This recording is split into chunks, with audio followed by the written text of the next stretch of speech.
En hier zijn we weer met onze Ambrosia Talks. En vandaag heb ik een hele leuke gast. En je zou het onderwerp misschien niet bij ons verwachten. We gaan het hebben over aluminium kozijnen. Bij mij is Frans Sijsner van Atoom 13. En we gaan het hebben over aluminium kozijnen. Vertel, kun je iets vertellen over Atoom 13?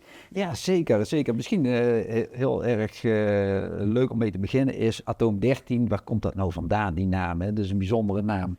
Nou, voor de scheikundigen onder ons, het 13e atoom is aluminium. Ja, we hadden het gegoogeld ook. Ja, is het zo? Ja, Rogier had het gelijk gegoogeld. Ja, precies. Nou ja, en dat is de vindingrijkheid van de naam. En hoe is Atoom 13 ontstaan? Opgericht in 2013, dus inmiddels toch al 11 jaar bestaansrecht. Ja. Feitelijk voortgekomen uit Pascal Ramen en Deuren. En Pascal Ramen en Deuren is een handelsbedrijf in aluminium, kunststof en autokozijnen. En eigenlijk had Pascal Ramen en Deuren een behoefte aan een goede leverancier voor aluminiumkozijnen die op tijd, de juiste kwaliteit, volgens afspraak leverde. En dat gebeurde gewoon tot die tijd niet. Dat was heel erg lastig om die te vinden. En uiteindelijk uit een soort van frustratie heeft de oprichter en eigenaar Tom Lauwers besloten om een aluminiumfabriek te starten. Ja. Aluminiumkozijnen. En dat is inmiddels uitgegroeid tot een bedrijf met een 35 medewerkers. Zo. Ja, ik ben ook bij jullie binnen geweest. Het ziet er ook wel echt heel goed uit. Ik zou het misschien zelf niet hebben herkend zelfs als aluminium. Het ziet er ook wel een beetje uit als stalen kozijnen bijna. Dus ik weet niet, zie ik het gewoon slecht? Of is dat voor een leek een beetje hetzelfde? Nou, voor een leek is het ook best lastig te zien. Ja. Staal en aluminium zijn beide metalen. Ja. Vaak wordt het afgewerkt met een bepaalde coating die dan best op elkaar lijkt. En metaal is van oorsprong natuurlijk sterk en daarhalve kun je daar wat slankere kozijnen mee maken. Ja. En zie je echt een heel duidelijk verschil tussen staal, aluminium en bijvoorbeeld hout en kunststof, wat natuurlijk de substituten zijn voor die producten. Ja, en zie je dan een goed verschil tussen het staal en het aluminium? Wat zit er daar? Waarom zou ik als consument kiezen voor aluminium boven staal? De veelzijdigheid van aluminium is groter, het is ook makkelijker te produceren. Okay. En dat betekent eigenlijk dat de levertijden over het algemeen wat korter zijn. Dus ik heb het product wat sneller. Ja, belangrijk in de bouw. Zeker als ze huizen gewoon willen bouwen. Exact. Dat is natuurlijk een voordeel. Ja. Maar staal is ook nog veel meer handwerk. Ja, Oké.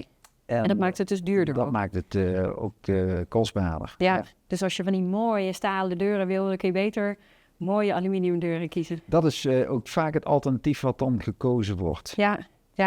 En want hoe gaat dat eigenlijk in zijn werk? Hoe kiest een consument eigenlijk zijn kozijnen? Wat heb je geleerd in dat proces over, hoe maken mensen zo'n keuze? Ja, als je kijkt naar de klok een jaar of 30 terugzet, toen waren mensen helemaal niet met kozijnen bezig.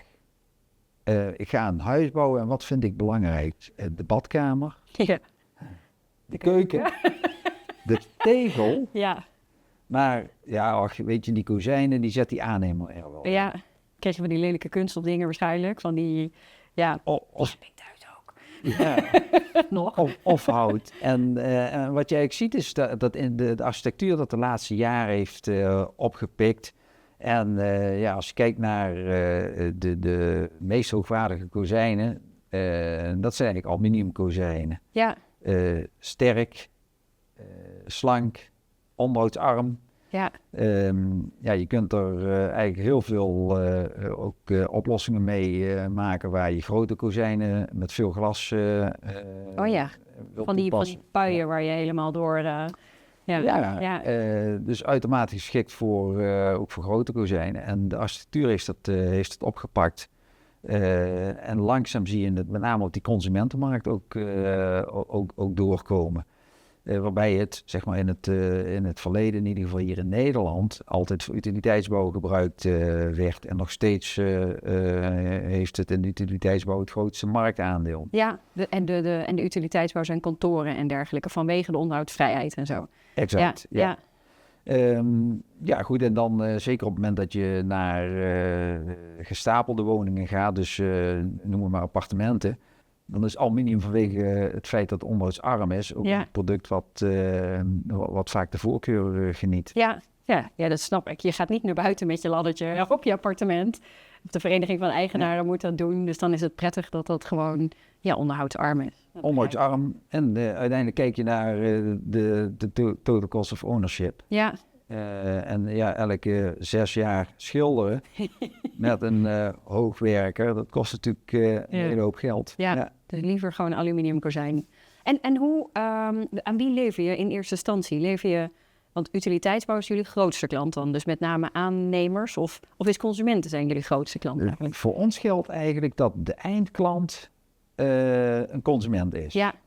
En wij leveren via eigenlijk geselecteerde dealers in Nederland die uiteindelijk de installatie weer doen bij zijn eindklant. Als je kijkt naar het grootste marktaandeel, dan zit dat in de utiliteitsbouw. Dus we hebben daarin een niche in die markt opgezocht. Ja, nou wat knap. Echt, en voor die utiliteitsbouw en voor de consumenten heb je daar een andere marketingstrategie eigenlijk voor? Hoe je dat aanpakt? Want hoe prijs je aluminiumkozijnen aan, zeg maar? Ja, met name voor die consumentenmarkt is dat natuurlijk heel anders dan voor de utiliteitsbouw. Utiliteitsbouw wordt meer benaderd door de professionele bril. Waarbij dat natuurlijk architecten als professional al weten met welke materialen dat ze aan het werk gaan. Heeft die consument, die is daar natuurlijk blanco in. Ja. En die consument die weet eigenlijk niet precies wat hij nodig heeft. Nee. Maar die zoekt veel meer een stuk uitstraling. Ja. Hè? Wat past nou bij mijn woning? Ja. Die gaan naar de VT Wonenbeurs of zo. En die gaan naar Pinterest. Borden maken waarschijnlijk. De magazines misschien ook wel gewoon belezen, bekijken. Exact. Ja. En dan gewoon wat is er trendy? Heb je dan gezien dat nu, je zei al, die architectuur, dat heeft een lift genomen. Dus dat het meer wordt aangeprezen om staal en aluminium te gebruiken. Merk je dat ook echt van 11 jaar geleden toen het begon, zeg maar, tot nu toe, dat het een enorme lift heeft gekregen, doordat het hip is om stalen kozijnen te hebben in huis? Ja, dat zie je. Je ziet echt wel dat, en dat zeggen de marktcijfers ook, dat het omzetaandeel in de woningbouw aan het groeien is. Ja. Dat heeft alles te maken met het feit dat het veel meer herkend wordt als een hip en trendy product. Ja, het is natuurlijk ook echt heel mooi. Ik denk dat ik ook mijn nieuwe kozijnen of hout of aluminium, zeg maar. Dus en zeker als je richting balkon en je wil dat je naadloos over zou kunnen, zeg maar. Volgens mij kun je dat bijna niet met hout. Dat moet je echt met aluminium doen. Ja, daar is aluminium en we hebben daar ook de goede toepassingen voor. Ook om zeg maar vanuit je binnen situatie naar buiten drempelloos over te laten gaan. Daar hebben we ook hele mooie oplossingen voor die je daarvoor kunt toepassen. Ja, ik heb ze gezien. Het zag er heel mooi uit. Dus prachtig. Ja. En die consument, die wil je gaan bereiken. Je hebt dealers. Hoe pak je dat dan aan? Hoe doe je dan? Hoe zorg je ervoor dat meer consumenten horen over aluminiumkozijnen? Wat is jullie plan daarbij? Wat natuurlijk heel erg belangrijk is dat de mensen die het product voor ons verkopen, dat die eigenlijk goed uitgerust zijn. Ja. En goed uitgerust wil eigenlijk zeggen dat ze de juiste kennis hebben. Ja. Dat ze de producten kunnen laten zien. Ja. En dat je een heel klein beetje helpt met hun bedrijfsvoering. Ja. En daarmee willen we eigenlijk aangeven dat een stukje positionering in de markt heel erg belangrijk is. En dus we willen graag dat onze partners feitelijk als specialist in een regio gezien worden. Ja. En op die manier de voorkeur van die klant krijgen. Ja, want doen zij nu zelf al veel van... Positioneren zij zichzelf, zeg maar, dat soort dealers? Of zit daar veel verschil in? Hoe is dat nu, zeg maar, of bij de meeste dealers? Wat je eigenlijk vaak ziet, is dat het gemiddeld genomen wat kleinere bedrijven zijn. Laten we zeggen dat in onze sector de bedrijven die op die particuliere markt actief zijn, En een omzet hebben van 5 miljoen euro. Ja. Dat zijn al best behoorlijke bedrijven. Ja, Ja, dat betekent eigenlijk dat primair hebben ze natuurlijk verstand van kozijnen. ja. Maar Wat lui.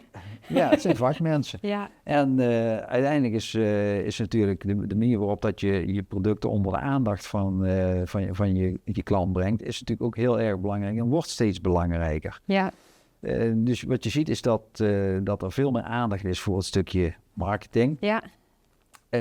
Maar dat ze daar best nog wel wat hulp bij kunnen gebruiken. Ja, want zitten zij op Pinterest of zo? Posten zij, pinnen zij blaadjes of Google, Gemiddeld Facebook? genomen weinig. Ja, wat je ziet Ja. is dat er natuurlijk partijen zijn die wel Facebook en Insta gebruiken.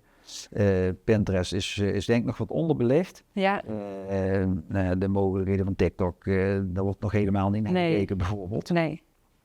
Dus daar is in met name dat stukje online marketing is nog heel veel te winnen. Ja, Waarbij men natuurlijk vanuit de oorsprong wel het plaatselijke suffertje kent. Hè? Dus daar Ja. stonden vroeger natuurlijk wel de advertenties in. Maar ja,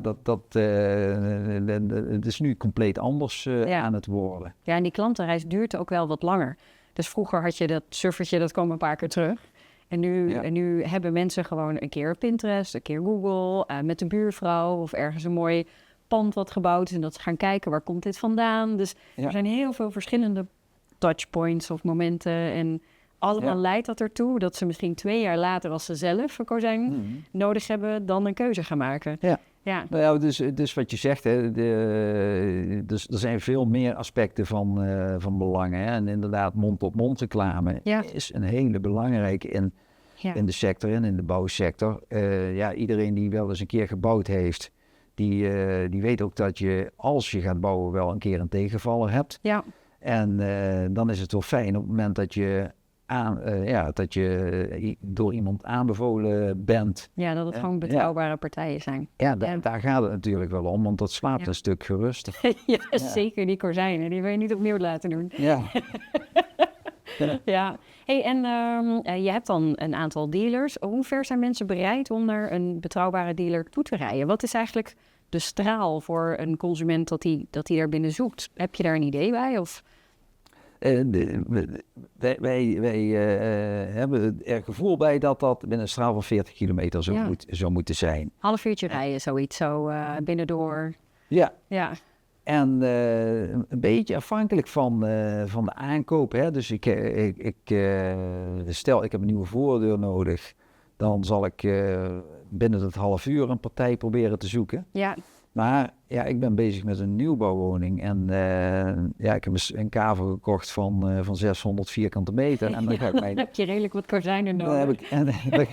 Tenzij je een bunker bouwt, maar ook niet raar in deze tijd. Maar en ik ga een serieuze investering doen. Ja. Dan ben ik wel bereid om verder te rijden. Ja. En, wat we eigenlijk zien, we hebben natuurlijk onze productiefaciliteit die natuurlijk mega interessant is voor klanten om te zien hoe wordt zo'n product nou gemaakt. Ja. Maar we hebben ook een showroom van 500 vierkante meter, waar we eigenlijk zo'n beetje alles in kunnen laten zien. En op het moment dat je een forse investering gaat doen, dan wil je eigenlijk ook wel zien van welke keuzes moet ik nu maken. Ja. Want er is wat te kiezen. Ja. En dat kunnen we mooi in onze inspiratiecentrum, zoals we het eigenlijk liefst noemen, laten zien. Ja, prachtig. En daar kunnen we mensen ook meenemen in wat wij nou belangrijk vinden. Ja. We hebben een missie als organisatie. Wat is dat? Eerlijke kozijnen, comfortabel en veilig wonen en werken. Ja. En als ik dat dan afpel, slaat eerlijke kozijnen op kozijnen die aan wet en regelgeving voldoen. Oké. En dan zie ik jou verbaasd kijken. Ik ken het keurmerk, het sleutelkeurmerk van de politie, of hoe heet dat? Ja, precies. Ja, dat is het enige wat ik ken. Maar zijn er meer keurmerken voor kozijnen? Het gaat er met name om hoe is zo'n kozijn nou opgebouwd? Zijn daar de juiste componenten gebruikt? En voldoet het daadwerkelijk aan de Nederlandse wet en regelgeving? Ja, voor een A+++. Nou, dan gaat het over inbraakvertraging. Oké, ja. Dan gaat het over de juiste toepassing van beglazing. Ja, Dus daarover lichten we mensen heel graag voor. ja, Omdat wij in ieder geval weten, ondanks het feit dat je daar een beetje verbaasd bij kijkt, dat niet alle kozijnen even eerlijk zijn, zoals we dat noemen. nee, dat wist ik niet. Nee. Als je dan kijkt naar comfort, dan heeft dat, dan valt het uit twee zaken uit elkaar. Enerzijds is comfort natuurlijk de juiste isolatiewaardes van je profielen, van je beglazing. En er zijn bijvoorbeeld nog heel veel bedrijven die dubbele beglazing verkopen. Maar het comfort met drievoudige beglazing is een stuk hoger. Ja, Maar ja, zit je aan een drukke weg, moet ik dan misschien met geluidswerend glas gaan rekenen? Of heb ik bepaalde bezonning op mijn woning dat ik met zonwerende beglazing rekening moet houden? Dat heeft alles met comfort te maken. Maar comfort heeft ook te maken met bedieningsgemak. Dus hoe makkelijk bedien ik nu zo'n kozijn? ja. En nou weet ik toevallig dat jij niet de meest moderne auto rijdt. Nee. Melanie. Maar je weet dat de meeste auto's inmiddels met een touchgreep geopend worden. Hè? Ja. Dus allemaal keyless. Nou, de meeste villa's die nog afgeleverd worden, en, die zijn dan iets duurder dan een auto gemiddeld genomen. Ja. Die worden nog steeds afgeleverd waarbij de voordeur met een sleutel open en dicht gemaakt wordt. Ja, maar jij gaat voor de touchless inmiddels kun je ook keyless je woning binnen. En dat zorgt niet alleen voor comfort en bedieningsgemak, maar dat zorgt eigenlijk ook veel voor veiligheid. Hè? Dat was het laatste punt uit onze missie, veiligheid.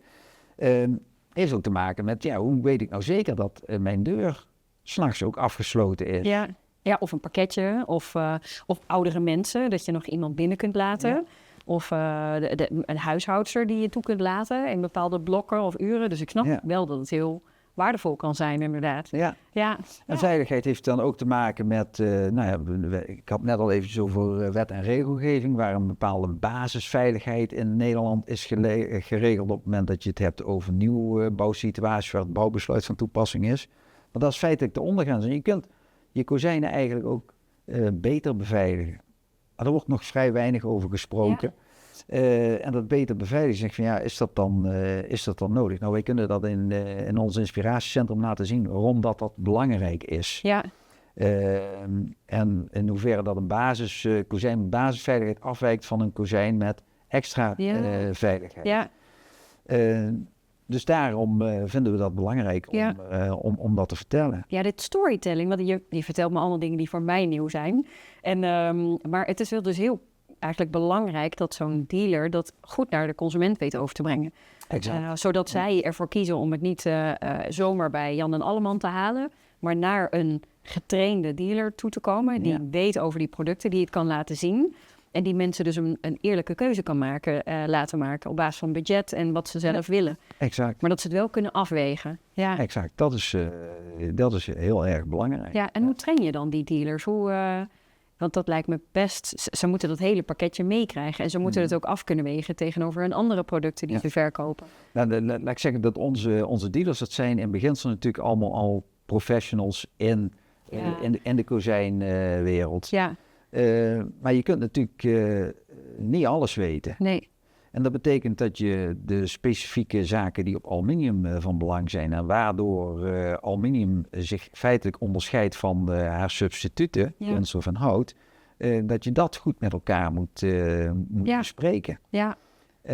Dus dat betekent eigenlijk dat je ze op die manier een stuk producttraining geeft. En hoe werf je dan nieuwe dealers? Want je zegt het zijn allemaal professionals. Dus je wil van tevoren ook, bij jullie hoogwaardige producten en eerlijke producten, zoek je dus ook eerlijke dealers die dat verhaal goed kunnen brengen. Is dat lastig om nieuwe dealers te vinden en te werven? Nou, wat we eigenlijk altijd doen is, we beginnen altijd met een kop koffie. Zo simpel kan het zijn. Eigenlijk voordat we een eerste offerte maken, dan kijken we of de bedrijven bij elkaar passen. Ja. Welke filosofie heeft men? Ja. Past dat bij jullie missie? Past dat bij ons? En vinden we daar een match met elkaar? Ja. En dan, laat ik zeggen, je hebt met maatwerkproducten zoals kozijnen heb je zoveel afstemming met elkaar nodig. Ja, Dat je ook in elkaar moet durven te investeren. ja. En En qua IT of ook qua partnership, zeg maar? in eerste instantie qua partnership. Ja, En we zijn inmiddels ook al volop bezig om dat IT-component eraan te koppelen. ja, En dat heeft te maken met het feit dat je uiteindelijk nauwkeuriger en sneller en foutlozer wil werken met elkaar. ja. En dat is uiteindelijk ook iets wat de markt vraagt natuurlijk. Ja, snap ik heel goed. Ja, In eerste instantie gaat het om partnerschap. Want zaken doe je met mensen. ja, ja. En hoe doen jullie dat? Hoe bouwen jullie dan zo'n partnership uit? Of wat kun je daar een voorbeeld van geven? Ja, wat heel erg belangrijk is dat je de juiste verwachtingen hebt over en weer. Ja, Goed advies, Ja. goede voorlichting en samen aan de slag. En afspraak is afspraak. ja, Wat voor ons een heel belangrijke toevoeging is dat we juist gaan kijken van wat zijn nou de pijnpunten bij onze partners? ja, En hoe kunnen we ze nou helpen uiteindelijk die pijnpunten op te lossen? ja, En dan zie je dat bijvoorbeeld een stukje kwalitatieve lead generatie, dat Ja. een belangrijk punt is. ja, Dat men echt wel ook aan het kijken is van hoe krijg ik nou de juiste klant bij mij en de zo. Ja. ja, Dus hoe zorg ik er nou voor dat ik mijn bedrijf dermate aantrekkelijk maak voor mijn doelgroep, ja, dat ze uiteindelijk mij een keer uitnodigen om een offerte te maken. ja, En met dat soort aspecten willen ze veel meer helpen. ja, Maar ook korte lijntjes. Ja. Dus je kent de 4 P's, die ken je natuurlijk wel uit de marketing. Niks te Ja. vijf, de P is personeel. En wij investeren ook echt in de vakkennis van onze mensen. Maar daarmee ook in de vakkennis van onze partners. ja, Om het juiste en het eerlijke verhaal te kunnen vertellen Ja. naar uiteindelijk hun klanten. ja. En heb je nog plek voor nieuwe dealers of niet? Zijn er nog plekjes in Nederland waar nog geen eerlijke, betrouwbare dealers zitten? Ja, we hebben een behoorlijke ambitie als organisatie. Ik vertelde net al, we zijn relatief jong. Ja, En in het begin natuurlijk gestart zonder een heel doortimmerd ondernemersplan. ja, Maar inmiddels zijn we natuurlijk uitgegroeid en weten we welke doelgroepen dat we willen bedienen. En door ons succes zijn we natuurlijk afgelopen jaren gegroeid. ja, Groot gedeelte organisch gegroeid. ja, Maar inmiddels hebben we dus ook een strategie ontwikkeld om meer professionele partners te zoeken. ja, En daar hebben we eigenlijk wel al een beeld van wat potentiële klanten voor ons zijn. Ja, en die zitten in een bepaalde geografische regio natuurlijk. We werken landelijk, Ja. blijven nog steeds in Nederland. Oké. Niet België, Nederlands sprekend België of zo? Of, Is nog niet direct de eerste markt waar we naar aan het kijken zijn, omdat er in Nederland nog voldoende te halen valt. En we doen weliswaar een stukje in België al, want dat is in een iets ander marktsegment. We bedienen eigenlijk ook nog de prefab en Oké. industriële markt. We doen wel iets in België. Maar in Nederland is eigenlijk nog voldoende te krijgen. En het aantal professionele dealers, die zijn best makkelijk te selecteren. Ja, precies. Ja, want die hebben waarschijnlijk al een dealership, maar nog geen geschikte aluminium kozijnen aanbod. Ja, vaak zie je dat partijen zijn die al heel goed ingevoerd zijn in kunststof bijvoorbeeld. Ja, Of in hout. ja, helder. Ja. En nou weet ik heel toevallig dat jullie al een beetje een test hebben gedraaid om jullie partners met marketing te ondersteunen. Dus lokale marketing. Wat bracht je ertoe om dat te gaan doen? Ja, wij kennen elkaar, dat sowieso, dus je kende Embrose al langer. Maar het paste ook wel echt bij je strategie, zeg maar. Ja, wat we natuurlijk heel belangrijk vinden is dat we uiteindelijk onze producten dichter in die regio brengen. En Ja. dat we ervoor zorgen dat onze partners zich kunnen positioneren als zijnde professional op het gebied van Ja. aluminium De kozijnen. experts, daar moet je zijn. Daar moet je naartoe. Exact. Ja, En daarom is dat stukje lokale marketing natuurlijk super belangrijk. ja. Hè? Tegenwoordig is het zo dat als er een weekblaadje voorbij komt, dan is het enige waar die voor gebruikt wordt, is om op vrijdag de vis in te doen. Jij zegt het. Ja, daar wordt niet meer in gekeken. Nee. Men is natuurlijk volop bezig met de socials. En daar moet je gewoon zijn. Ja, En op het moment dat je dat op een slimme manier inzet, zodat je uiteindelijk het juiste geografische bereik hebt, ja. dan ga je daar de vruchten van plukken. Ja, maar je hoeft als je een dealership in Brabant hebt, niet in Groningen te adverteren. En dat gebeurt vaak wel. En minder persoonlijk. Als je dat heel geografisch en lokaal houdt, dan hoef je niet te veel geld uit te geven. En bereik je mensen die ook daadwerkelijk naar zo'n dealer toe kunnen komen. Ja, Exact. ja. En is er al een verkoop uitgekomen of niet? Zelfs dat is inmiddels gebeurd. Zie je dat het werkt?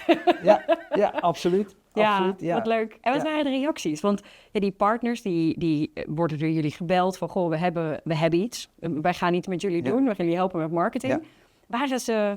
Durfden ze direct mee te doen of niet? Dat hadden ze bezwaren. Nou, wat we natuurlijk gedaan hebben, is binnen onze klantengroep naar een aantal loyale klanten gekeken. En hebben gezegd van, ja, weet je, we doen niks hoogdravends. Nee. Maar we hebben een idee en we willen kijken of dat we onze samenwerking kunnen versterken. Ja, slim. En eigenlijk een proef, daar zitten we nu natuurlijk volop in die proef.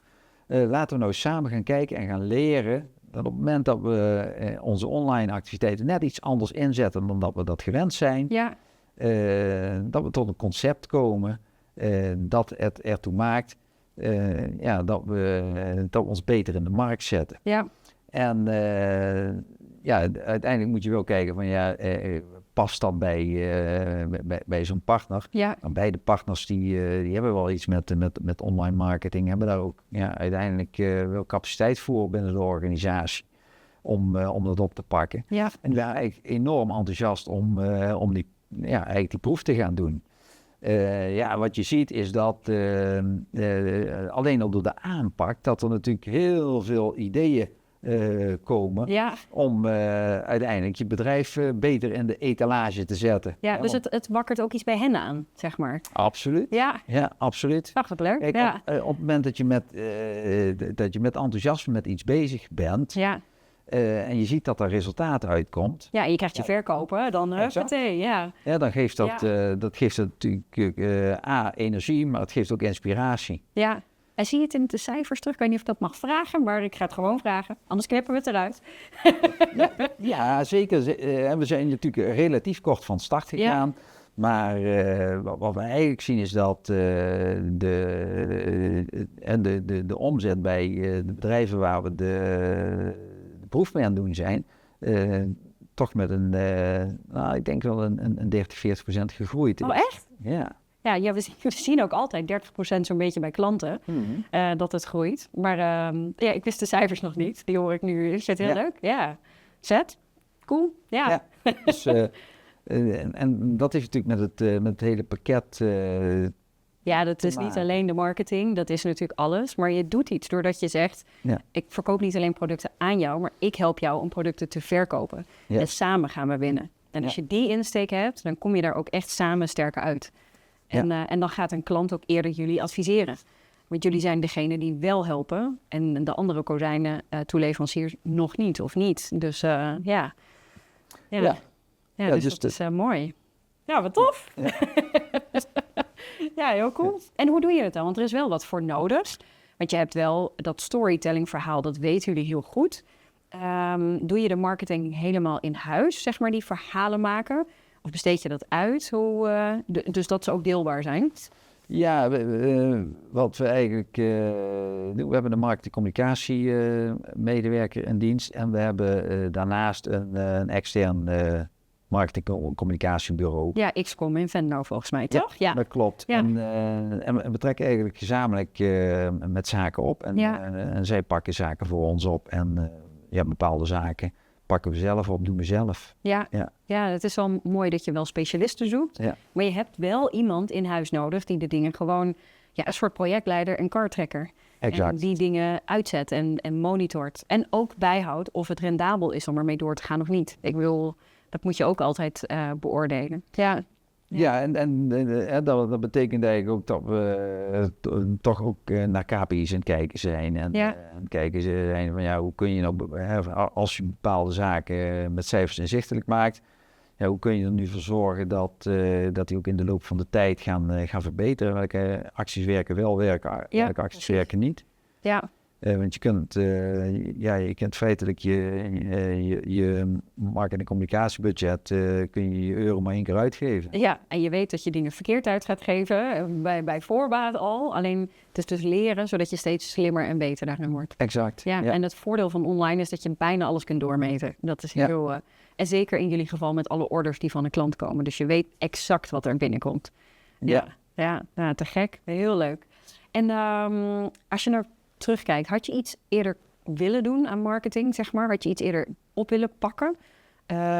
Dus als je nu terug zou gaan in de tijd, 11 jaar terug in de tijd met het bedrijf, wat had je eerder willen doen, zeg maar, in het bedrijf? Ja, wat altijd heel erg belangrijk is, ik vertelde al over het ontstaan, hè, dus ontstaan is een soort van frustratie. Ik kan de juiste leverancier niet vinden en dan start je ergens. Maar wat vooral belangrijk is dat je uiteindelijk weet van wie is mijn doelgroep. Ja. En ken je doelgroep door en door. Dus wat doen ze dagelijks met jouw producten? Waar zitten hun pijnpunten? Wat streven ze na? Wat is het doel wat ze nastreven? Ja. Vooral ook welke waarde voeg ik als onderneming nou toe? Ja. Met andere woorden,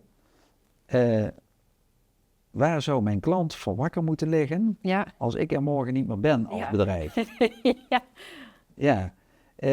En dat lijkt natuurlijk best een lastige vraag om te beantwoorden voor bedrijven die al, laten we zeggen, 20 jaar in business zijn.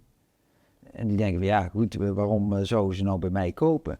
Maar er is altijd een reden, want anders ben je niet 20 jaar in business. Nee, precies. En dan heb je bestaansrecht opgebouwd. Ja, en wat is dat? Wat is het kernelement? En wat is nou dat kernelement waardoor dat klanten bij mij kopen? Ja. Daar zul je achter moeten komen. En hoe hebben jullie dat gedaan toen? Nou, wat wij gedaan hebben is eigenlijk heel veel met klanten gesproken. Ja. Dus we zijn echt bij klanten op gaan halen wat zij aan behoeftes hebben. Ja, en dan tussen de regels doorluisteren wat ze continu zeggen. Ja. En uiteindelijk op het moment dat je dat met diverse klanten besproken hebt, dan zie je daar wel een bepaalde rode draad in. Maar dan zie je eigenlijk ook in wat je in je aanbod is. Want weet je, we hebben het natuurlijk over kozijnen. Ja. Maar dat is natuurlijk maar een heel klein gedeelte van waarom dat klanten bij ons kopen. Hè. Natuurlijk, hè, die kwalitatief hoogwaardige producten, dat vinden ze belangrijk. Maar er zijn andere zaken die goed bereikbaar zijn. Misschien wel, fijn geholpen. Als het fout gaat, dat je het snel oplost. Dus die zaken die jij benoemt, een goed advies, een goed logistiek systeem. Ja. We hebben, zoals je zegt, een hele moderne fabriek met een ruime showroom of inspiratiecentrum waar ook die eindklant van onze klant geadviseerd kan worden over producten. En dat doen onze eigen mensen dan op dat moment die voor dat advies zorgen. Dus zit jij in Amsterdam, dan hoef je echt niet met je klant mee te komen. Nee. Laat die klant er een gezellig weekendje weg van maken. Ja. En dan zorgen wij wel dat in de watten worden gelegd en goed worden geadviseerd. Ja. Exact. Ja, en dat is dat vertrouwen met zo'n partner die dat belangrijk is. Ja, goed. En je zoekt natuurlijk ook samen naar een stukje, een stukje offline marketing. Dus dat de juiste brochures en folders beschikbaar zijn. En het persoonlijke is natuurlijk heel erg belangrijk. Ja, En dus, ja, mensen doen zaken met mensen. ja, weet je, en dat wordt natuurlijk nog alles een keer vergeten. En ja, als je een beetje kijkt naar de manier waarop dat je waarde kunt creëren, dan kan het natuurlijk zijn doordat je hele efficiënte processen hebt. Ja, En die hebben wij overigens ook. Maar het stukje persoonlijk is ook heel erg belangrijk. ja, Want ja, ik heb daar geen meting naar gedaan, maar wat is nou een grotere irritatie dan dat je uiteindelijk iemand live wil spreken, maar dat je eigenlijk eerst via die chatbot moet en dan je bent aan het zoeken en na 8 minuten kom je erachter van, ik krijg misschien wel een telefoonnummer van ja, iemand. misschien. Ja. Dat gebeurt natuurlijk. Dus efficiëntie is natuurlijk mega belangrijk, maar vergeet daar niet aan te koppelen dat je uiteindelijk, dat mensen met mensen zaken doen. En dat als iemand een vraag heeft, dat hij die ook gewoon moet kunnen stellen. Ja, en daar blinken jullie bij Atoom 13 in uit. Ja. En dat stuk bereikbaarheid vinden wij heel erg belangrijk. En ook dat persoonlijk contact. Ja, nou wat knap, wat mooi.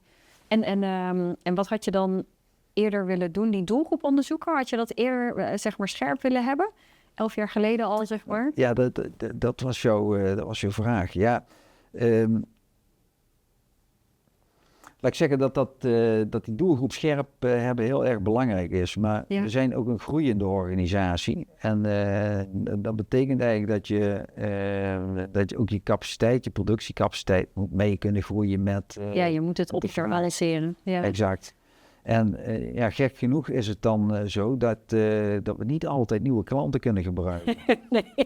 En dat is natuurlijk vanuit mijn rol heel erg vervelend, want je wil maar door. Ja. Maar we zijn ook wel zo realistisch dat we zeggen, weet je, op het moment dat een klant, een klant, nieuwe partner, uiteindelijk willen voorzien van producten van ons, dan moet het ook zo zijn dat het binnen die afspraken kan gelden. En je moet die kwaliteit wel kunnen leveren, want anders is het heel snel... wat zeggen ze ook alweer? Vertrouwen komt te voet, maar gaat te paard. Gaat te paard, ja. Dus je moet het wel gewoon waar blijven maken. Exact. En dat is eigenlijk het spagaat. Nou is het goede nieuws is dat we echt flink aan het investeren zijn. En ook in 2026 hopen ons nieuw te huisvesten. Oké. In een pand dat ongeveer 2,5 keer zo groot is als ons huidige pand. Het huidige pand blijft bestaan. En daarmee gaan we ook weer de volgende stappen zetten. Wauw. En mogen we er al iets van weten of dat is nog geheim? De grond is aangekocht en ligt eigenlijk schuin tegenover de locatie waar we nu zitten. Ja. Dat betekent dat de ontwikkeling gaat starten. En ga je meer andere producten aanbieden? Dus ga je meer doen met aluminium of ga je meer van hetzelfde kunnen produceren? Dus je kunt het volume omhoog brengen. Het volume omhoog brengen, dat is eigenlijk belangrijk. En binnen de periferie van de productgroepen kan het best zijn dat er een keer wat toegevoegd wordt. Maar wat we heel erg belangrijk vinden, op het moment dat we een product toevoegen, dat we ook weten dat het niet een one-off wordt, maar dat er ook markt voor is en dat er ook een plan ligt om dat te vermarkten. Ja. Nou, wat interessant. Dus als ik heb nieuwe kozijnen nodig, dan kunnen ze uit een nieuwe fabriek rollen misschien wel. En dat geeft je dan ook de mogelijkheid, ik vertel net 2026, om nog even lekker door te sparen. Ik moet nog even sparen. Dus koop allemaal campagnes van ons, dan kunnen wij eerder de kozijnen erin zetten. Maar is er nog iets wat je zou willen vertellen over Atoom 13 of Pascal, ramen en deuren, wat ik je ben vergeten te vragen? Even kijken, dat is een goede vraag. We hebben natuurlijk al veel besproken. Wat denk ik heel erg belangrijk is dat je binnen je organisatie een cultuur hebt waarbij de neuzen dezelfde kant op staan. Ja. En dat er feitelijk duidelijke doelstellingen liggen. Ja.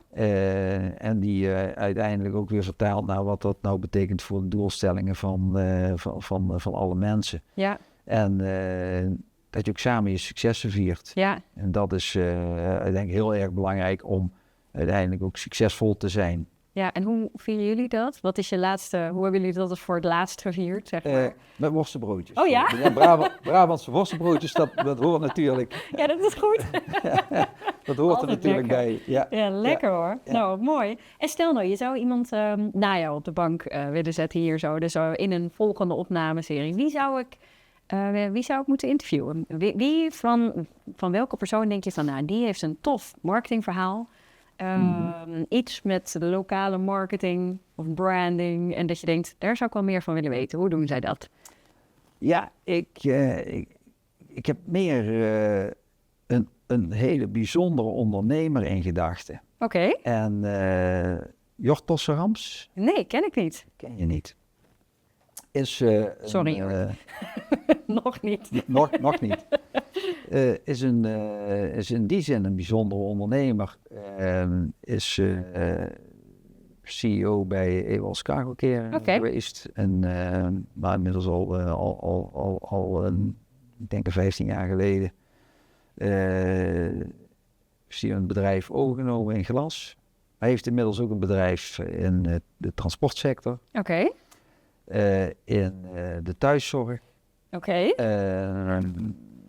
Hij heeft een bedrijf gehad in zonnepanelen. Oké. En Een rasondernemer hoor ik al. een rasondernemer. Ja. En wat zou je van hem willen weten? Wat vind je, als ik hem een vraag zou moeten stellen, wat is de vraag die ik bij Jort neer moet leggen dan in het interview? En wat ik denk dat voor Jort een mooi te beantwoorden vraag is hoe hij aankijkt tegen marketing en lokale marketingcommunicatie. Oké. Wat leuk. Ja, zoals gezegd, hè, een enorme diverse Portfolio en bedrijf. portfolio aan bedrijven. Ja. Waarbij, als het gaat om glas, dan is dat weer een hele andere Ja, klantgroep precies. Dan de thuiszorg. dan de thuiszorg. Ja, Maar misschien zitten er toch nog wat verbindingen in. En ja, misschien wil hij daar wel iets over vertellen. Nou, Jort, wij gaan het hebben over lokale marketing. Van thuiszorg tot glas. Hartstikke transparant gaat dat interview zijn. En we gaan het horen. Maar je zei, er zijn er meer. Zei je, er zijn meer interessante ondernemers? Of dat is... Ja, er zijn uiteraard meer interessante ondernemers. Ja. Maar ik vind Jort met name interessant, omdat hij inderdaad een enorm divers bedrijvenportfolio heeft. Maar waarbij dat er toch ergens wel een bepaalde rode draad is, denk ik, die voor die verbinding zorgt. En uiteindelijk zijn kijk op marketing, communicatie, met name het online gedeelte, ben ik ook wel heel erg benieuwd naar. Dus dat zou ik dan met veel plezier terug willen kijken. Ik ga dat opnemen. We gaan het hem vragen als hij hier op de bank wil komen zitten. Want enorm bedankt voor dit interview. Ik vond het hartstikke leuk. Mensen, koop aluminium kozijnen, Atoom 13, of Pascal ramen en deuren. Of een van de dealers natuurlijk. Ja. En ik hoop dat we de pilot voort kunnen zetten. Want als we mooi die omzetstijging kunnen doorzetten, zou dat heel mooi zijn. Ja, zo is het. Nou, jij bedankt voor de uitnodiging. Heel graag gedaan. Ja. En nou, it's a wrap. Ja, super. Ja? Nou. Wat leuk.